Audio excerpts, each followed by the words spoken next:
সতর্কতা অবস্থায় আছি। সব জায়গাতেই আমাদের যথেষ্ট প্রস্তুতি আছে।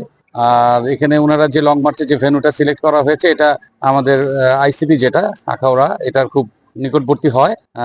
আইসিপি সিকিউরিটি সহ বর্ডারের সার্বিক নিরাপত্তার জন্য আমরা যথেষ্ট প্রস্তুতি আমাদের আছে। ইনশাল্লাহ কোনো ধরনের কোনো ঘটবে না এটা আমরা মানে আল্লাহর কাছে দোয়া করছি আর কি। বর্ডার ক্রস করার কোনো সম্ভাবনাই নেই। এখানে অবশ্যই আমাদের যে আইসিপি আছে এখানে তো আমাদের নির্দিষ্ট একটা প্রসেসের মাধ্যমে আমাদের লোকজন যায়। সুতরাং অবশ্যই আমাদের প্রস্তুতি আছে যাতে কোনো ধরনের অনভিপ্রেত ঘটনা না ঘটে, এই প্রস্তুতি আছে। এবং স্বাভাবিকভাবেই আমাদের এই পাশে একটা এত বড় ইভেন্ট হচ্ছে, নিশ্চয়ই ওদেরও সেই প্রস্তুতিটা আছে।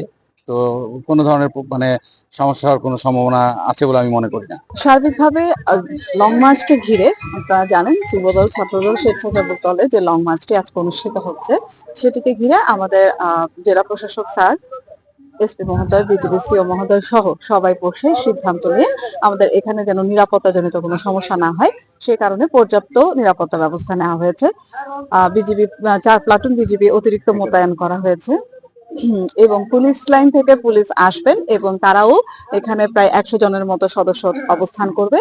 একই সাথে আমাদের নির্বাহী ম্যাজিস্ট্রেট হিসেবে জেলা প্রশাসকের কার্যালয়ের একজন নির্বাহী ম্যাজিস্ট্রেট, আমার সহকারী কমিশনার ভূমি, আর ওভারঅল সবকিছু তত্ত্বাবধানে আমি উপজেলা নির্বাহী অফিসার থাকছি।